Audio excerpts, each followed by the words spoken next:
In this lecture, we are going to discuss about the inverse DTFT as well as the properties of the discrete time Fourier transform. So the short form of discrete time Fourier transform is DTFT, right?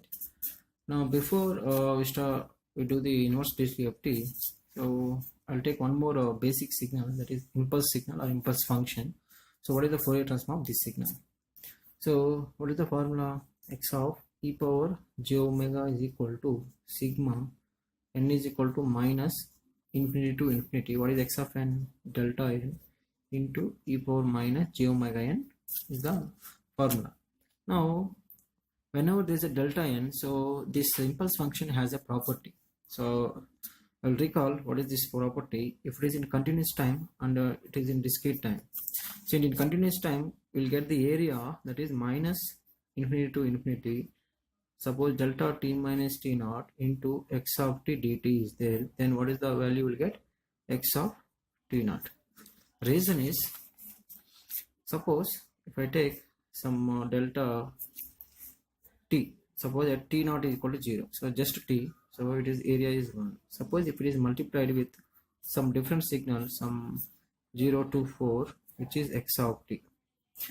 Whenever there is a signal multiplying with the impulse function, so generally we take it as samples. So this sample is multiplied with this x of t. That means at 0, what is the amplitude? Suppose this is 2.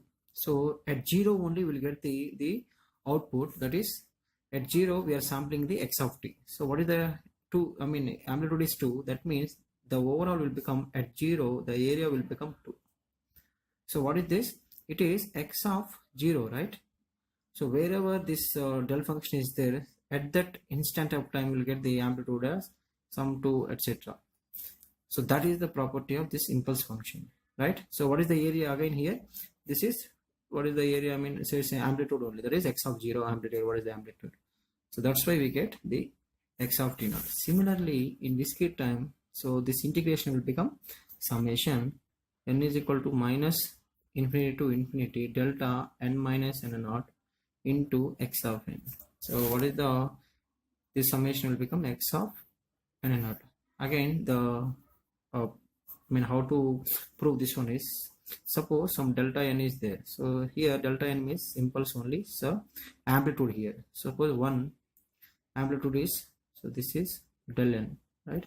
Amplitude is 1. Suppose it is multiplied with some different signal 0, 1, 2, 0, 1, 2, and amplitude is suppose 4, all are same. So if I multiply these two, so at this 0 and this 2, this amplitude is 0, so it will become 0. The resultant will be at 1 will get amplitude as 4. So that is again the property of the impulse function, which is x of 1 will get. See, x of 1, so we get 4. So this output also will get 4 only. So that is x of n naught. So this is this impulse function properties. So these properties are already discussed in the discrete time signals when we discussed, right, the introduction parts. Now the same concept if we apply here, see here n minus n naught. N naught is here 0, and if we assume this is x of n, so what is the value? E power minus j omega. In place of n we will get n naught, which is 0. What is e power 0? Simply 1. That means the del of n, the Fourier transform, is simply 1 for all frequencies, or frequency for all omega, right? Now you may get doubt. So the discrete time Fourier transform is periodic in nature, right? So that means this will be repeated in a particular frequency wise, right? So we have to assume that one. So that is about this this signal. What is the Fourier transform? Del function is always 1. In any, it is a Fourier continuous time Fourier transform, discrete time Fourier transform, or Z transform, or Laplace transform. For the impulse function, always will get 1 only, right? So that is about this one. Next, I will discuss the inverse discrete time Fourier transform. So what is the inverse discrete time Fourier transform is? So once if we know the Fourier transform, suppose if I know the Fourier transform of x of n is x of e power j omega. Now to find back the original signal, so we will apply the inverse DTFT. So I DTFT of x of e power j omega is equal to, we can write as x of n, and we said the discrete time Fourier transform is continuous in nature, so we'll get integration, and here it is an omega domain, so I'll get 2 pi. This 2 pi is always constant, right? And we have to integrate over one period, so it may be changes, it may be only period, means maybe pi, maybe 2 pi, maybe 4 pi, etc., depending on the signal. So but this 1 by 2 pi is constant always, right? Then we'll get x of e power j omega into e power j omega n d omega, right? So if we compare with this inverse DTFT and inverse CTFT, that is continuous time Fourier transform, there we get minus infinity to infinity, that is x of t is equal to 1 by 2 pi minus infinity to infinity x of j omega e power j omega n d omega. Why? Because it is a continuous it's a infinite series, or it's a continuous, right? So it is continuous, but it is not a periodic, but x of e power j omega is periodic, right? This is a periodic, but this is not a, this is generally we say aperiodic. That's why it is minus infinity to infinity.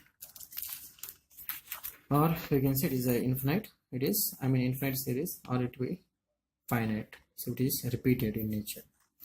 That is about this IDFT. Suppose if I take an example like this, x of e power j omega is equal to 1 from 0 mod omega less than or equal to w, and 0 when w is less than or equal to, or less than mod omega less than or equal to pi, and he said x of e power j omega is periodic with period 2 pi. Then determine x of n. Now first we should know what is the, how to draw this type of signals, right? So it's very simple. This mod omega is given means one time we have to take positive and one time we have to take negative. So I'll write here 1. If I take omega positive, this will be 0 less than or equal to omega less than or equal to w. And if I take this minus, so it will become less than or equal to minus omega less than or equal to w. So omega cannot be minus, so if I multiply with minus, this will become 0 greater than, less than or equal to will become greater than or equal to omega, and greater than or equal to minus omega. So in both cases this is 1, right? So how to draw this one? So that is, see, 0 to w will get 1. Similarly minus w to 0, that is minus w to 0 will get 1. This is x of e power j omega. It is not over here, and we have to represent this 0 also, that is w to pi. That means if I take positive, this will become w to pi, so that is w, and suppose this is pi, right? So what will get? 0. Similarly if it is minus, so it will become minus w to minus pi, it is 0, right? So again it will be periodic, so it will be repeated again like this, and so on, right? So we will not draw here clearly, but same widths will be repeated. Now what is the period? He said 2 pi. That means from here to here we need to integrate to get the x of n. So I'll write here. So to find x of n, so x of n is equal to 1 by 2 pi, which is always will be there, integration minus pi to pi, that is over one period, into x of e power j omega. X of e power j omega up to here is, so just represent like this, into e power j omega n d omega. Now if you see, minus pi to minus w and w to pi is 0, so we can only integrate minus w to w. So this will become 1 by 2 pi minus pi to pi will become minus w to w. What is x of power j omega in this region? It is 1 into a power j omega n d omega.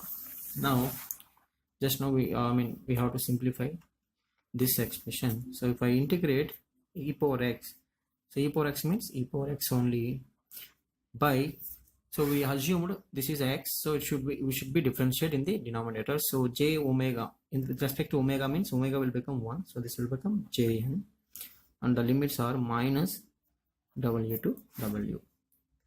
So 1 by, so what I will do is n pi, I will take common, and if I substitute w, e power j w n in place of omega w minus e power minus j w n. If I substituting this one, so it will become positive minus of, we have to substitute this expression, this value, by, see, I taken n common pi, so 2j will be inside. Now why I send this 2j inside? It should be like e power j theta minus e power minus j theta by 2j. So this will become n pi sine wn, which is x of n, right? So this is the inverse Fourier transform of the given signal. So generally we say the rectangular function, right? So for the rectangular function, we know it will become sine wt by pi t, that we have seen in the continuous time Fourier transform. Same we will get in the discrete time Fourier transform also, right?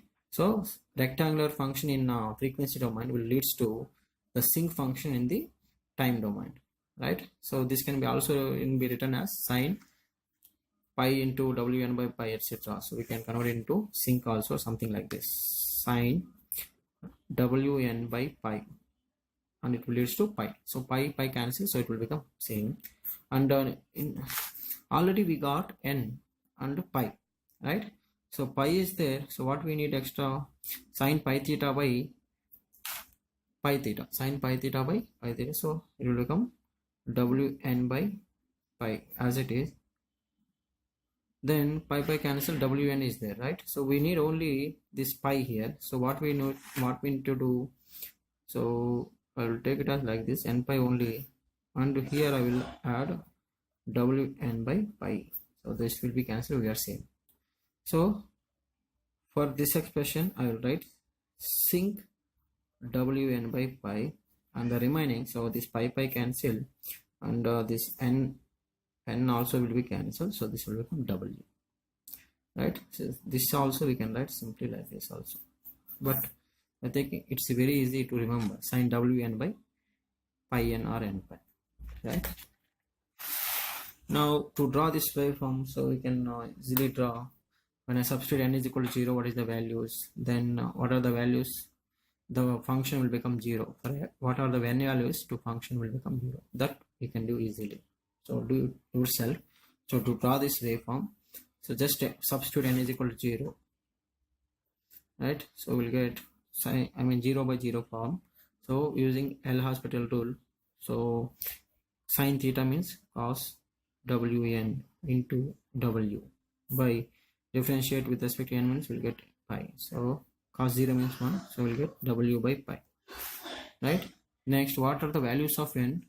This function will become 0. So that is sine wn will be 0 for what values of n. So become sine wn by n pi equal to 0. So n pi is going that side, so it will be 0, is equal to, we have to assume as some k pi.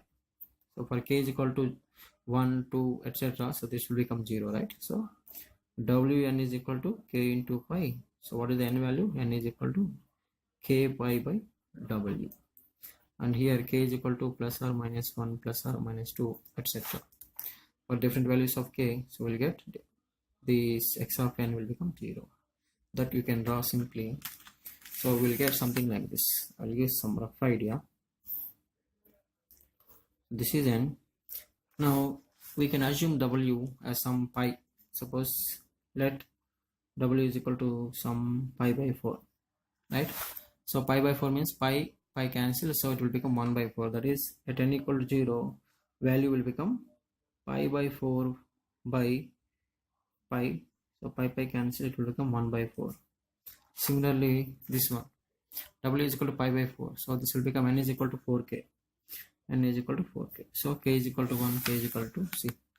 So at 0 we'll get 1 by 4, and at k equal to 1 will get 4 0 minus 4 0. So that means it will be decreasing function, something like this, and also will be like this. So also, so it will be like a sinc function as a time domain, and so on, right? So it will be like a sinc function. So this is how to draw this function, right? Now we will discuss properties of the discrete time Fourier transform. Now these properties similar to the continuous time Fourier transform. Whatever the difference is there, I will explain clearly, and I will go directly what we know already. So the first one we don't know is the periodicity of the discrete time Fourier transform. So we discussed that this discrete time Fourier transform is periodic in nature. Now we know the concept of periodicity, that is in time domain, if it is x of t plus t is equal to x of t, if it is repeated in nature, so it is a periodic signal, and the fundamental time period is t here. Similarly, we said the 2 pi is the periodic fundamental period in frequency domain. That means if I shift by 1 omega plus 2 pi, it should be equal to x of e power j omega. So this is the periodicity property, and we may get question from like this also, right? So maybe x of e power j omega is given, some different signal will be given. So we may ask what is the periodicity or period of the discrete time Fourier transform, or using this property they may give question, right? So remember this. So anyway, we know what is the periodicity or a property. X of t plus t is equal to x of t. If you remember this one, so it's very easy. So it is in frequency domain. So the fundamental period is 2 pi. So omega plus 2 pi should be equal to x of e power j omega. The shifting should be equal to the same as x of e power j omega. Next, the linearity property. So this one is always same in any Fourier transform, Fourier series, anything. So if there are two signals and their signals are homogeneous, and see, this is additive principle and this A is multiplied, so homogeneity principle. If we add these two, the output, that is frequency domain also, it should be like same, the same constant and addition, and with respect to the Fourier transform. So this is like a superposition principle, additivity and homogeneity principle, right? The third one is same, that is the time shifting and frequency shifting. So this is also I'll explain somewhat easier. That is, time shifting means we need to do the shifting in the time, that is n plus or minus n naught. It not only minus, it may be plus also. Then what is the Fourier transform of this type of signal? So it will be added e power. If there is a plus, we'll get plus. If there is a minus, we'll get minus j omega naught. Whenever there is a plus and minus, we'll get plus and minus j omega, whatever the shifting coefficient n naught, it may be 1, 2, it will be added here into x of e power j omega, right? So this can be proved easily from the Fourier transform pair, that is the formulas, right? That is about the time shifting. So this is time shifting property. Next one we will discuss is frequency shifting property. So when we want to shift the frequency domain, so we have to multiply in the time domain as e power j omega naught n. This omega naught is the shifting frequency, and similarly here, suppose this is a minus and plus into x of n. So in frequency domain, so it will become, if there is a minus, we will get plus, that is x of e power j omega. Minus means we'll get plus, and plus means we'll get minus. So plus or minus omega naught is the shifting, right? So opposite as the time shifting. Plus means we'll get plus only, minus means we'll get minus. But when that is frequency shifting, we'll get, if it is a minus, we'll get plus. If it is a plus, we'll get minus, right? So this is about the time shifting and frequency shifting property. Next we will discuss the conjugation and conjugate symmetry. Conjugation symmetry. So this property is similar to the continuous time Fourier transform as well as the Fourier series. There is no change at all. Only the how we denote this Fourier transform, that only differs. That is, x of n is having a Fourier transform of x of e power j omega. This only the change.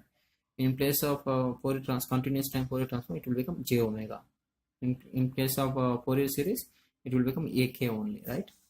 Now if I do the conjugation for this time domain signal, So in the Fourier transform, we'll get conjugation as well as e power minus j omega.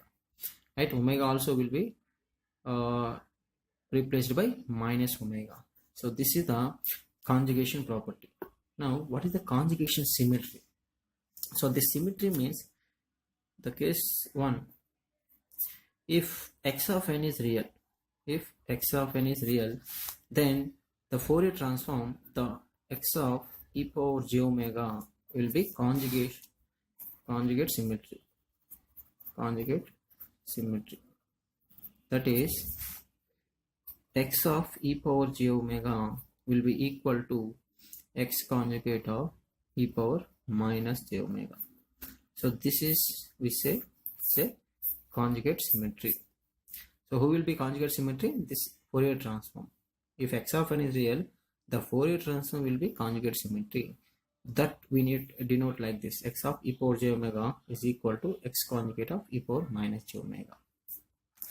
Now from the case 1 of this conjugate symmetry, we can find other two cases. That is, in case 2, that is, if x of n is real and even function, right? So what happens in the frequency domain? So what is x of n is real means, we know that real signal means this x conjugate of n will become x of n, and even function means x of minus n is also will become x of n. So this is the real even function. So we know that x conjugate of n is equal to x of n means we'll get x of e power j omega is equal to x conjugate of e power minus j omega. Now this also can be written as like this. That is, x conjugate of e power j omega will become x of e power minus j omega. Right? So that is, we replace omega by minus omega. So that is this one. So conjugate symmetry means either we can write like this or we can write like this. So similarly, x of minus n means this will replace Fourier transform as x of e power minus j omega. So minus means we'll get minus j omega, and this is x of e power j omega. Right? Now from these two, x of e power minus j omega is equal to, what is this? X of conjugate of e power j omega. Right? And what is this? So if I equate these two, then x of e power j omega will become x conjugate of e power j omega. If x of n is real and even function, that means this x of e power j omega also will become real and even function. Yes or no? See, this is for even function and this is for the real function. So whenever it is a real, so we'll get conjugate also will be equal to the x of e power j omega. Similarly, we can prove that in suppose if I take case 3, if x of n is real and odd function, if it is x of n is a real and odd function, so from this property we can make like this also comment, that is, mod of x of e power j omega will be equal to mod of x of e power minus j omega. The magnitude will be equal, right? Now if x of n is real and odd function, so we can represent like this: x of e power j omega is purely imaginary, right? So whenever this is odd function, so this x of e power j omega will be purely imaginary and odd function, right? So that is the from case 3. If x of n is real and even function, we get x of e power j omega also real and even. But whenever x of n is real and odd function, this x of e power j omega will become purely imaginary and also odd function. So what is the meaning of odd function means? This x of e power minus j omega will become minus of x of e power j omega, right? And here the phase angle will become angle x of e power j omega will become minus of angle x of e power minus j omega, something like this. Or we can say x of e power j omega will be minus of x into e power minus j omega.